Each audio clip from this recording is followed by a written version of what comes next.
Iowa survives at home against USC as Iowa, they struggled in Iowa City with a furious start for the USC Trojans who came out, but Iowa was resilient in this game and they were able to handle a bad ending, a bad start, really good middle of the game. But USC started this game 10 to nothing in about the first 6 minutes of the game. Iowa did not score until 6 minutes and 14 seconds had gone by. I think it was the 13-minute and 46-second mark is when they finally hit a free throw. It wasn't even a field goal, hit a free throw to get them some points. But between I should say between that and the ending that they had, where USC ended the game going 20 points to 7 points for Iowa in the last little bit over 5 minutes at the end of that game. In the middle there, Iowa outscored USC 66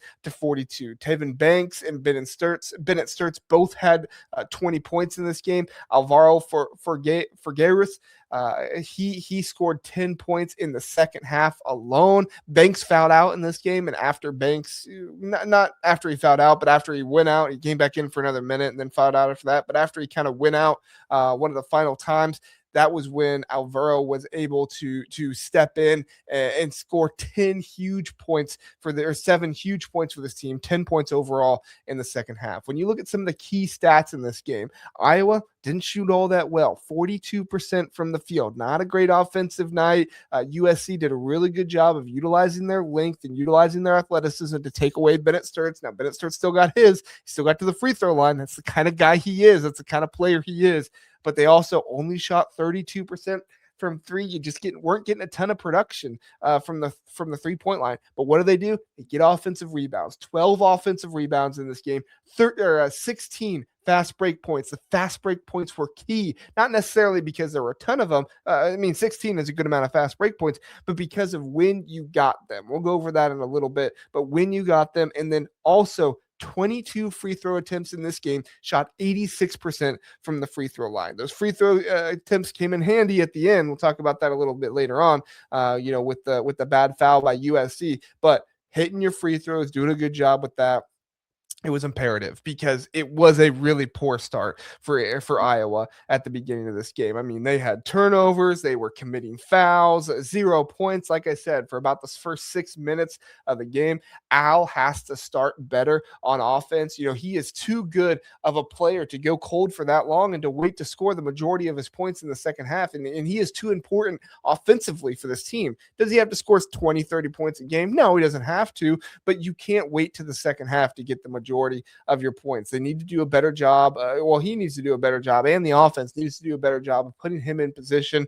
USC's athleticism was given Iowa fits in this game, but they were able to lock down defensively.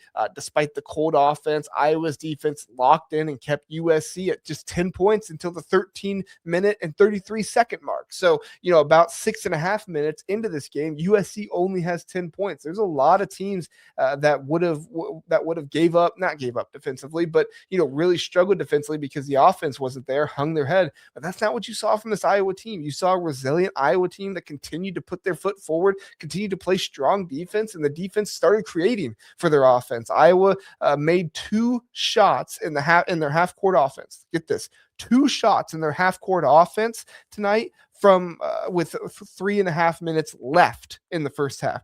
3.5 minutes left in the first half. They only made 2 shots from their half-court offense. Their other points from that were 7 free throws and 7 fast break points. Again, relying on the free throws, relying getting to the line, relying on the fast break points. And it shows a lot of resilience from the team that something's not working for you on offense. It's not getting put together for you.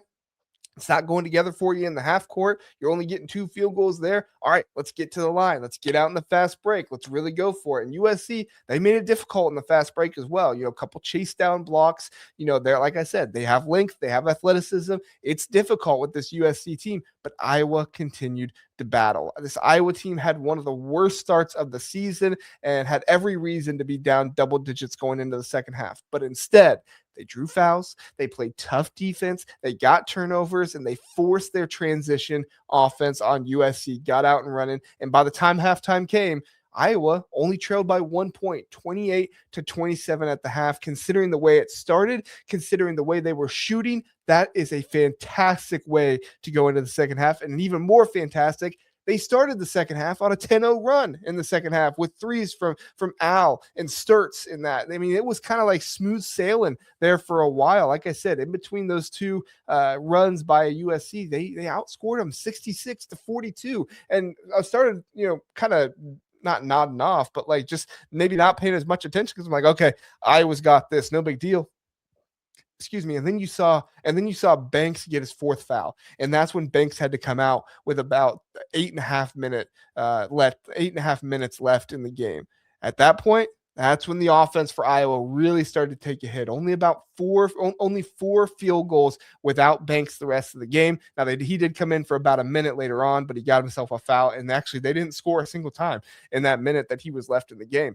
They were scoreless even when they came back for a minute and then fouled out. So only 4 field goals the rest of the game in that 8.5 minute mark. USC almost won with an offensive rebound and a score with 8 seconds left in the game, but a terrible foul by the freshman Eastern there for USC. I mean, he's got to feel terrible because he went in for the steal. They had Bennett Stirtz essentially doubled in the corner in the half court there. They were going to probably get a turnover, maybe get a 5-second call or something like that to help him out. But a terrible foul by him. And Bennett Stirtz is able to hit the free throws, put them up by 1. And actually, Cam Woods, he got a pretty good look there at the end of the game. And man, Cam Woods killed him this game. 33 points by Woods. He was fantastic. And talk a little bit more about him here in just a minute. But Woods got a good look. He just wasn't able to hit him. My takeaways from this game was just how resilient Iowa was in the first half comeback through their defensive intensity, not being able to score in the half court offense. And so they were finding different ways to score, get to the free throw line, get out in the fast break and make those kind of things happen. They utilized a pretty dynamic lineup of Sage, Howard, Folgueiras, Hawson, and Bennett Stirtz to kind of give them some momentum, give them some high energy and disrupt this USC offense. Really good coaching there by Bennett McCollum to go to that lineup and know that's the lineup I need to get to. And then, you have really good individual contributions from this Iowa team. The takeaway is that these are the guys you can lean on. These are the guys you need, right? Tavion Banks, he delivered a strong performance with 20 points, 7 rebounds, and 2 steals. The problem was he fouled out, right? But he was perfect from his free throws, 30 straight free throws made. Al stepped up with 14 points overall, 5 rebounds. I'd like to see maybe some more rebounds in this one for him. But overall, in the second half there, when you needed him, when Banks was out in this game, Al was able to come in, score 7 of his 14 points without Banks in the game, which was super crucial for them to have another score along Bennett Stirtz because Bennett Stirtz, they were just giving him everything, man. Their length was difficult for Bennett Stirtz and their athleticism sticking with him, and they really focused in on him. You could tell USC's goal in this one was don't let Bennett Stirtz beat us, and it worked for a good amount of the game, especially when Banks was out. But Al comes in, and he comes up clutch with some good scores in that one. It was obviously huge to make that happen. My final takeaway is just how strong the defense and the execution was, and the offensive efficiency, kind of came from that. To be able to not have your offense working, but to lock down on defense and really start creating your offense that way was special. And as much as this game was frustrating for Iowa fans, I'm not trying to say it was a great game or anything by that. It was definitely something you look at this team and you say, all right, this could have gone a different way, but we locked down on defense and we were able to survive one of our worst offensive nights of the season and get through this. Now, what do we need to see moving forward to get away from some of this stuff? We need to see some better decision making by Ben McCollum. And Ben McCollum is a fantastic head coach. All right, I'm not trying to say anything bad about him, but he did need some better adjustments when the refs were starting to call everything. It felt like, right, and he needed to use his timeouts shoutouts a little bit more in some bad situations. I think it was Combs. He was getting cooked on the defensive end quite a bit from Woods. He had a number of threes, straight points that he was able to go put on him, and kind of low. Like I said, Iowa was kind of low key bailed out. Not even low key, high key, I guess you could say. They were kind of bailed out with that foul, but you know what? You were able to make your free throws and make it happen.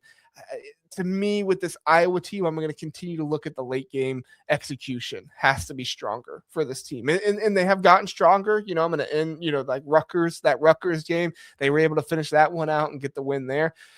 But still, in that Rutgers game, you gave up a 9-0 run to cut it to 3 points with about 3 minutes left in that game. Now, obviously, you close out those 3 minutes. You win by 6 in that game, so that's fine. But I'm still thinking of that Minnesota game. Sorry, Iowa fans. I know you don't mean to bring it up, but led by 1 with 2 minutes left after a 21-6 run, a turnover led to a Minnesota layup and free throw in that one. And then, kind of that late game stuff there, that their rally fell short. It was a great comeback, down 14, but kind of some key turnovers and 1 for 4 shooting from the free throw line late just was not good enough. You got to continue to get better in those situations. And I think that's probably the most encouraging thing is you got to continue to get better in those situations. And you did see Iowa, kind of get better in those situations here. You saw Al step up, get 7 points for you there, but the defense needs to be there the entire game.